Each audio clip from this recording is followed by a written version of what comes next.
Hola, buenas noches. En la clase de hoy vamos a hablar de las leyes de los gases, aquellas leyes que de alguna manera pudieron los científicos del siglo XVIII establecer cuantitativamente las relaciones entre las variables de estados de un gas. Cuando hablamos de variables de estado de un gas, hablamos de la masa. Esto está directamente relacionado con la cantidad de materia y del número de moléculas que intervienen o que se encuentran encerrados en un sistema gaseoso, de la temperatura y en particular de la temperatura absoluta, que es la temperatura expresada en grados Kelvin, de la presión que está dada por el número de choques que ejercen las partículas contra las paredes del recipiente que los contiene, y el volumen que ocupan dichas partículas.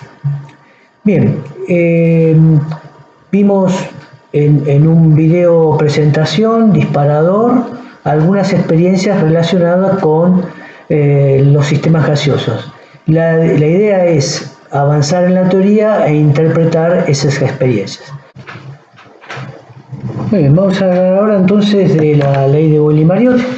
Y para esto tengo para contarles que tanto Boyle como Mariotte, uno inglés, el otro francés, trabajaron en forma paralela y presentaron un trabajo muy parecido, analizando cuantitativamente qué pasaba con el volumen de un gas y la presión del mismo, manteniendo la temperatura constante.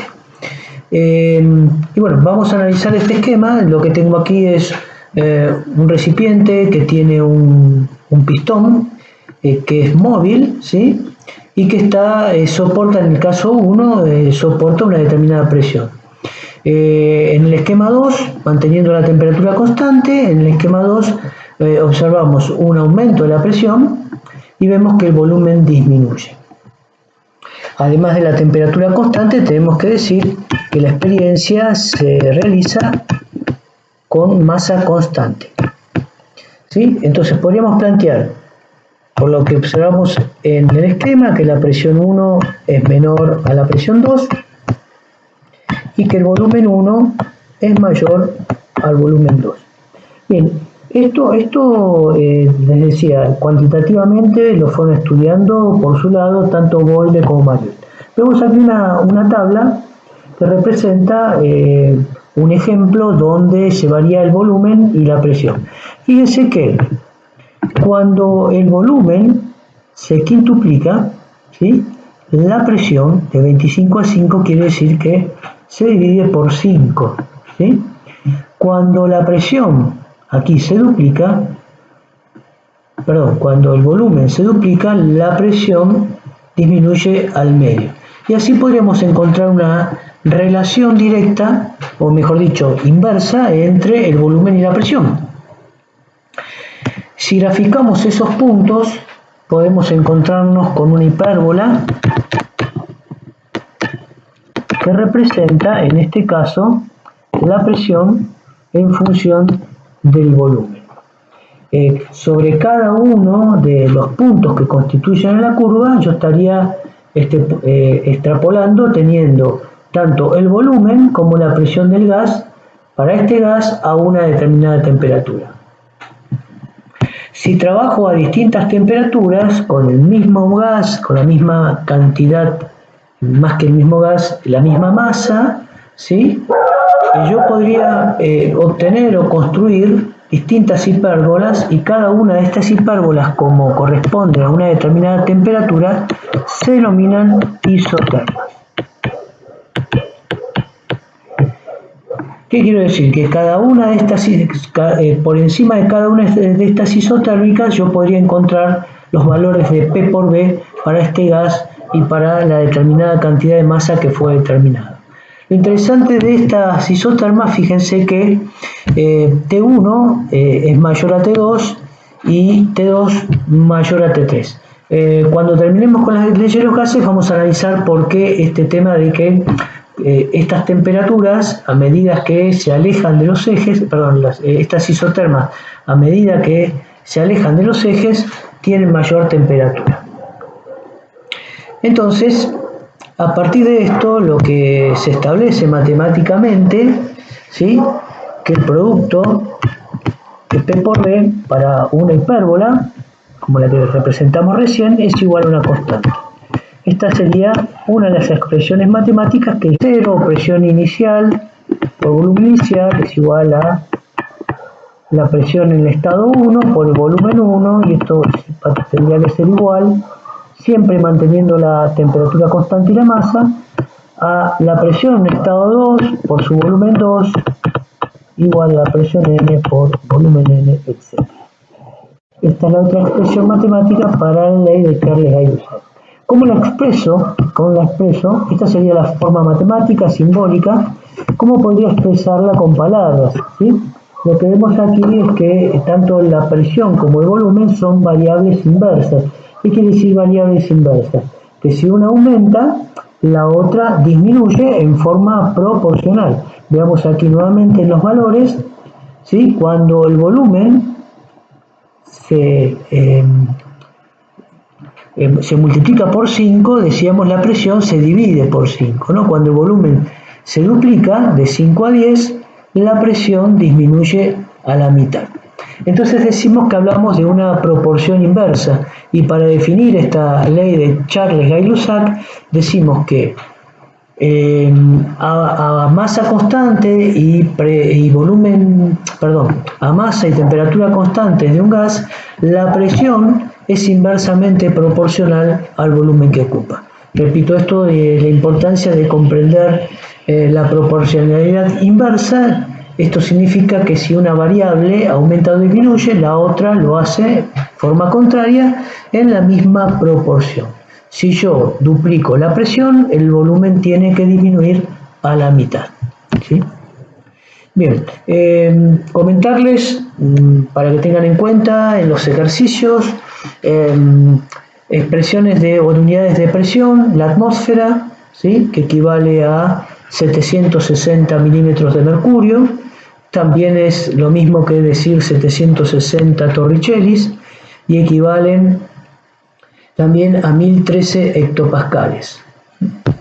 Esas son las unidades más comunes que vamos a utilizar para expresar presión. Y en cuanto al volumen, podemos expresar el volumen con unidades de volumen o de capacidad, ¿no? Y podemos decir que un decímetro cúbico equivale a un litro, y que un centímetro cúbico a un mililitro. Entonces podríamos plantear una atmósfera que se considera presión normal, ¿sí?, equivale a 760 milímetros de mercurio. Esto equivale también a decir 760 torricelli, ¿sí?, y esto equivale a 1013 hectopascal, ¿sí? En cuanto a equivalencias de volumen, decía unidad de volumen y de capacidad, puedo plantear que un decímetro cúbico equivale a un litro, esto equivale a 1000 mililitros, y esto equivale a 1000 centímetros. Estas son las unidades tanto de presión y volumen más comunes que vamos a utilizar en los ejercicios. Muy bien, vamos a la ley de Charles. Y cuando hablamos de Charles, lo que estudió Charles fue qué pasaba con cuantitativamente con el volumen que ocupa un gas a distintas temperaturas. Entonces lo que observamos en este esquema es en un primer recipiente con una tapa móvil, ¿sí?, una pesa que estaría indicando la presión que estaría ejerciendo ese gas, ¿sí?, y podríamos plantear entonces que acá tengo un volumen 1, un volumen 1 y una temperatura 1. La presión 1, observan ustedes que es igual a la presión 2 porque tengo también una pesa en el segundo recipiente, y acá tendría un volumen 2 y una temperatura 2, y lo que puedo observar a partir del esquema es que el volumen 1 el volumen 1 es menor al volumen 2 y que la temperatura 1 también es menor a la temperatura 2. Bien, de esta manera lo que hizo Charles fue mantener la presión constante de un sistema gaseoso y ir variando la presión y medir su volumen. A partir de esto, construyó a través de ese cuadro de valores, construyó gráficos donde representaba el volumen en función de la temperatura, ¿sí? Decía que estas rectas, como se construyen a una presión constante, se llaman isobalas. Iso significa a igual presión. Una isobala. Bien, obsérvese que esta recta está entrecortada, y esto tiene que ver con que experimentalmente, cuando Charles disminuía la temperatura, se encontraba que el estado gaseoso desaparecía porque la atracción entre las moléculas aumenta debido a la disminución de la energía cinética, con lo cual, como vimos, un gas al disminuir su temperatura pasa al estado líquido, licúa, con lo cual yo no podría obtener, o Charles no podía obtener valores hasta una cierta temperatura, ¿no? Porque ese sistema gaseoso desaparecía. Lo que sí observó es que trabajando a distintas presiones, ¿sí? Cada una de estas rectas corresponden a una isobara, es decir, para una determinada presión, siempre proyectando, ¿sí? Las rectas se cortaban todas en el eje de la temperatura en menos 273,15 grados Celsius. Con lo cual, para establecer una fórmula, una expresión matemática que pueda de alguna manera servir para hacer predicciones con respecto a la variación del volumen y la temperatura de un gas manteniendo su presión constante, trabajar con temperaturas negativas o inclusive trabajar con una temperatura cero realmente era inviable para los cálculos matemáticos. Con lo cual a alguien se le ocurrió el eje que correspondía al 0 grado de la escala termométrica Celsius, se corre, ¿sí?, hasta el menos 273, con lo cual se genera una nueva escala termométrica, y esa escala termométrica se denomina temperatura absoluta, ¿sí? Es decir, en esa temperatura absoluta que se denomina Kelvin, el menos 273,15 grados Celsius equivalen a una nueva escala termométrica que es el Kelvin, equivale a 0. Se toma como referencia entonces menos 273 para mi escala nueva, este es el 0, ¿sí? Vamos a ir aproximando en todos nuestros ejercicios a 273.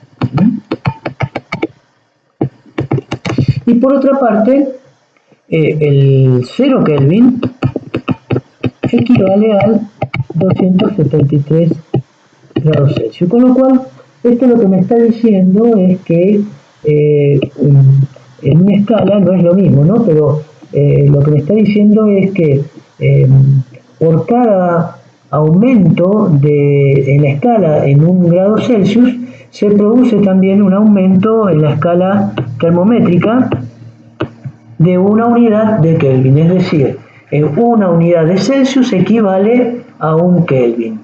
Un Kelvin, un Celsius. Por cada aumento de una unidad en la escala centígrada, corresponde un aumento, una unidad en la escala termométrica llamada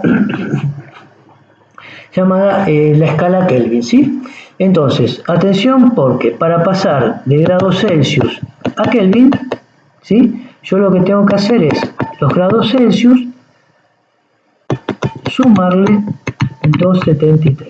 Y esto me va a quedar expresado en Kelvin. Al revés, si yo tengo Si yo tengo expresada una temperatura en Kelvin y lo quiero pasar a grados Celsius, entonces a esa temperatura expresada en Kelvin le tengo que restar 273 y va a quedar expresada en grados Celsius.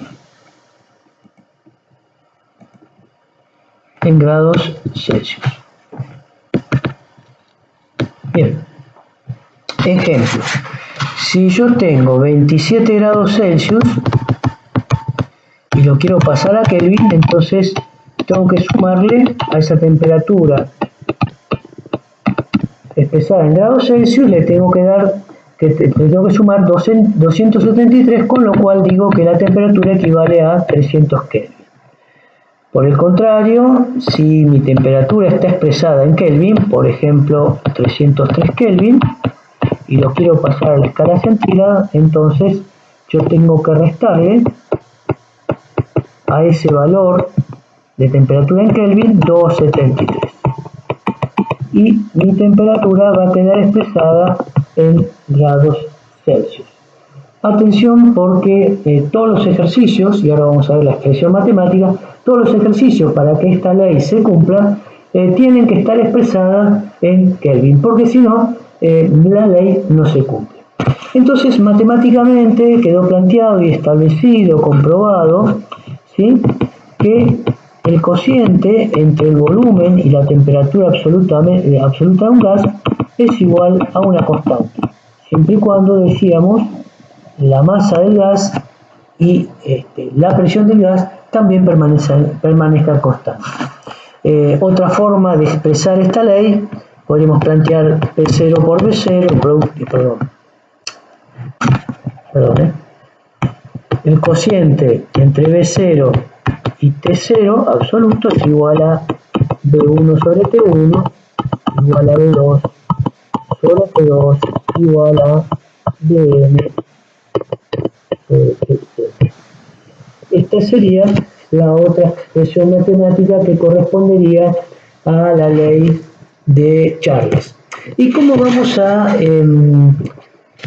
a expresar con palabras a esta ley? Esto es muy importante porque muchas veces cuando ustedes se encuentren con sus alumnos de nivel medio, es difícil que les quede el concepto desde el punto de vista de una ecuación matemática, con lo cual tienen que poder, con sus palabras, poder expresar esta ley y obviamente no solamente expresarla, sino comprenderla.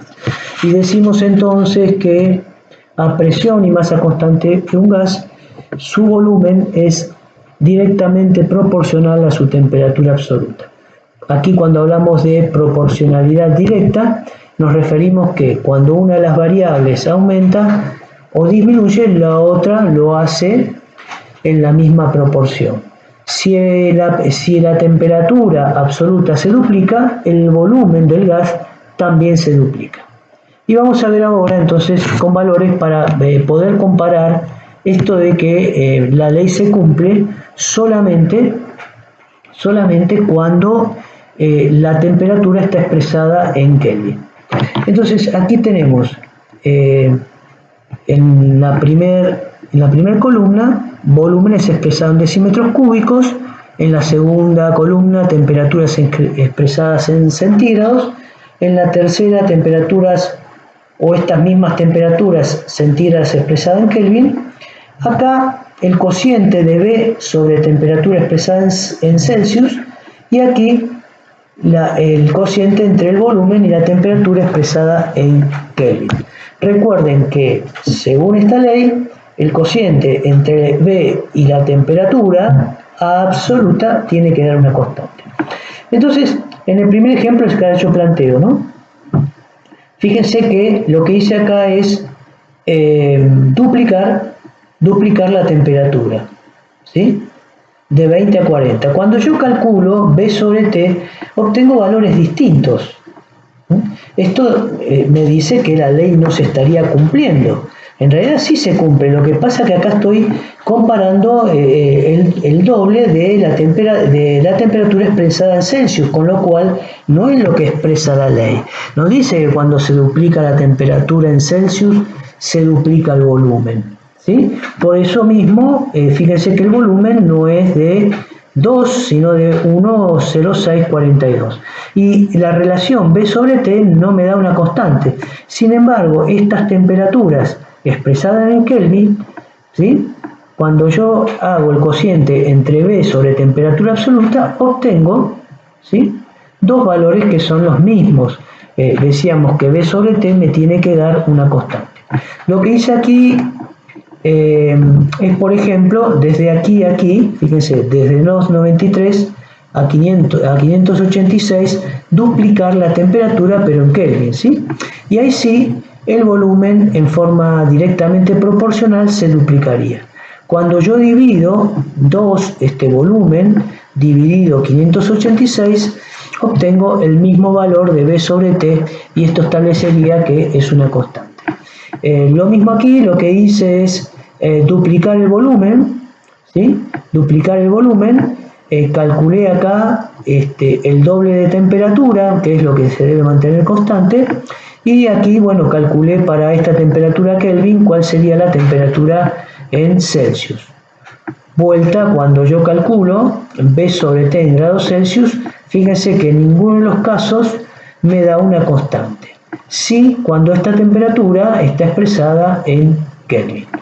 Esto es muy importante que lo tengan en cuenta, muy importante en el momento de definir o expresar la ley, que se aclare que esta ley se cumple cuando la temperatura está expresada en la escala absoluta, es decir, en temperaturas Kelvin, en la unidad Kelvin, y además tenerlo en cuenta para la resolución de ejercicios. Cada vez que yo aplique una ley de los gases, la temperatura tiene que estar expresada en Kelvin. No interesa que el dato esté en grados Celsius, ¿sí?, sino que ustedes van a tener que trabajar en Kelvin para que realmente el ejercicio esté resuelto correctamente. Bien, vamos a la última ley. Charles, por un lado, conocido, y Gay-Lussac aparecen también trabajando, haciendo trabajos muy parecidos. Charles no se queda solamente con su estudio de el volumen y la temperatura de un gas manteniendo la presión constante, sino que ahora lo que hace es mantener la presión constante y modificar lo que hace es mantener el volumen constante y modifica tanto la presión, y observa qué pasa con la temperatura y viceversa. Repito entonces lo que hacen Charles y Gay-Lussac es ver qué pasa con la presión y la temperatura de un gas cuando el volumen permanece constante.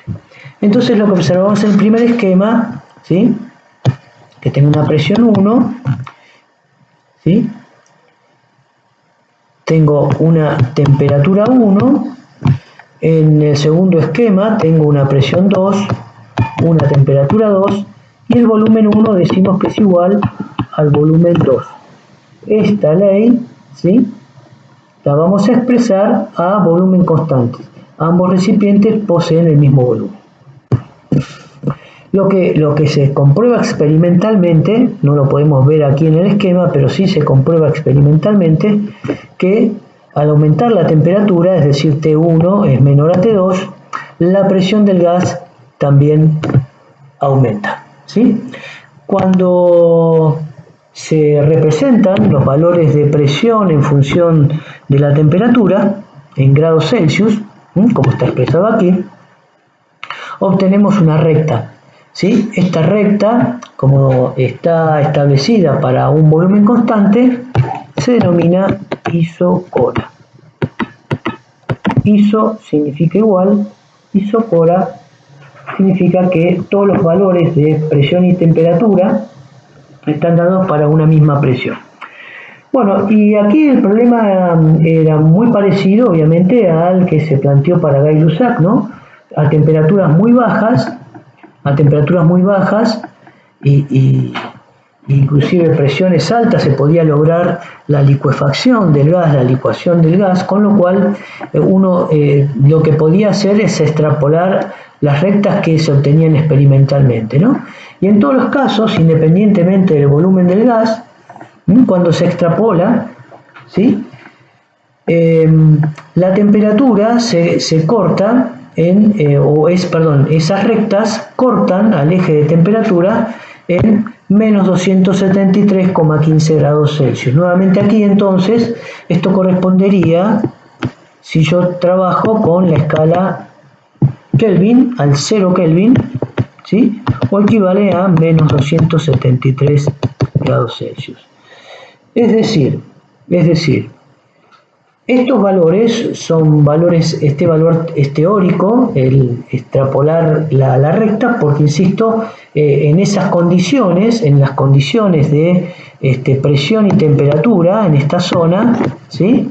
En esa zona ya no existe gas, sino que el sistema ya se encuentra en estado líquido, con lo cual tengo que extrapolar. Pero lo interesante es que experimentalmente todas las rectas cortaban o tendían a cortar en menos 273,15 grados Celsius, con lo cual decía esta idea de crear una nueva escala termométrica, correr el eje de la SI y comenzar con el 0 Kelvin. Esto me permite trabajar siempre con números positivos y no con 0 para el cálculo de expresiones matemáticas de las leyes de los gases.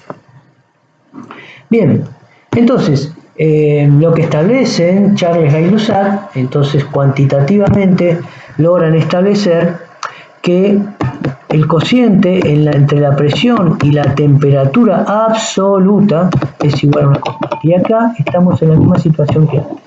Se puede comprobar, ¿sí?, a través de cálculos y experimentalmente que esta relación de P sobre T absoluta es una constante siempre y cuando esta temperatura siempre en todas las mediciones, en todos los estados, esté expresada en la escala Kelvin, ¿sí? Bueno, otra expresión matemática que puedo tener en cuenta es escribir P0 sobre T0 igual a P1 sobre T1 igual a P2 sobre T2 igual a presión M sobre temperatura F. Bien, ¿y cómo expreso con palabras esta ley, ¿no es cierto? Digo que a volumen constante, ¿sí?, y masa constante de un gas, la presión es directamente proporcional a su temperatura absoluta. Nuevamente, ¿no? Directamente proporcional quiere decir que si yo duplico una de las variables, la otra también se duplica. Si yo duplico la temperatura, ¿sí?, en Kelvin, ¿sí?, si yo duplico la temperatura absoluta, la presión del gas se va a duplicar.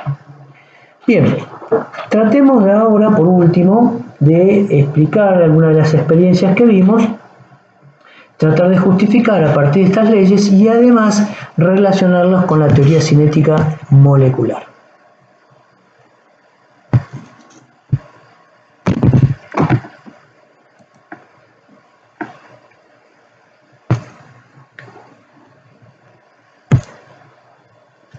Bueno, si se fijan ustedes que la ley de Boyle y Mariotte la aplicamos con el ejemplo de la jeringa, ¿no?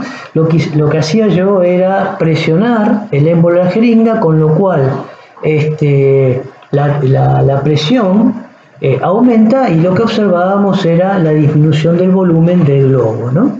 La temperatura en ese caso se mantiene constante y lo que yo estoy variando es la presión y en función de eso el volumen también varía. Cuando aumento la presión, es decir, yo empujo el émbolo hacia adentro de la jeringa, el volumen disminuye, el volumen del globo. Si yo disminuyo la presión, extiendo el émbolo hacia atrás, lo que veo es un aumento del volumen del globo.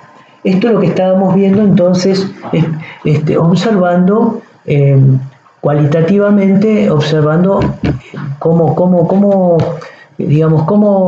fundamentar a partir de la ley de Boyle y Mariotte. Desde el punto de vista de la teoría cinética molecular, recordemos que en esta teoría cinética lo que se plantea es que las partículas se mueven libremente, que esa energía cinética, la velocidad de las partículas, depende de la temperatura, ¿sí?, y que se mueven en línea recta, que chocan entre ellas y que chocan contra las paredes recipientes que las contienen, y ese choque es el que produce la presión, ¿sí? Entonces, pensemos que si yo disminuyo el volumen de un gas, el espacio que tienen esas moléculas para moverse, atención, la velocidad no cambia acá de las partículas porque para expresar la ley de Boyle-Mariot decíamos a temperatura constante y la velocidad de las partículas depende de la temperatura, con lo cual, ¿sí?, lo que yo voy a observar es que las partículas dentro de un volumen más pequeño chocan más veces, pero no por un aumento de velocidad, sino por el espacio que tienen, con lo cual la posibilidad de chocar contra las paredes aumenta y con esto la presión interior de ese gas.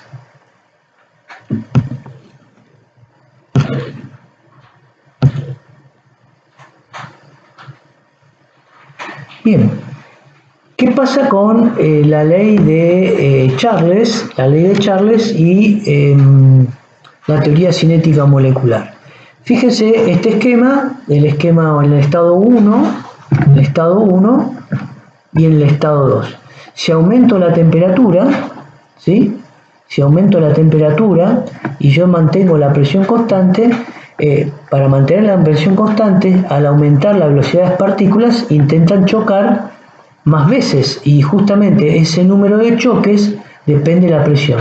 Si yo la presión la mantengo constante, el volumen aumenta de manera tal que, si bien en este estado las partículas se mueven a mayor velocidad que en este estado 1, ¿sí?, al aumentar el volumen hay menos posibilidades o las mismas posibilidades de choque que en este caso que están más juntas. Y esto tiene que ver con un aumento de la energía cinética. Es decir, un aumento de la energía cinética tiende a aumentar el número de choques y si yo quiero mantener la presión constante, como en este caso, ¿sí?, el volumen aumenta. Bien, fíjese que yo podría acá mostrar o pensar en un globo que saqué de la heladera y lo puse en agua caliente y veo cómo el volumen de ese globo aumenta. Ese sería, ¿sí? Vamos al último. ¿Cómo podemos justificar la ley de Charles y Gay-Lussac a partir de la teoría cinética molecular? ¿Sí? Fíjense que en el estado 1 yo tengo partículas de un determinado volumen y a una determinada temperatura. Si yo aumento la temperatura, como decíamos recién, ¿no?, la velocidad de estas partículas aumenta, ¿sí? La velocidad de las partículas aumenta. Si el volumen permanece constante, tiene que aumentar la presión. ¿Por qué? Porque aumenta el número de choques contra las paredes del recipiente que las contiene. Bueno, esto es todo con respecto a las leyes de los gases. Vamos a continuar luego con la ley general de los gases ideales y la ecuación de estado.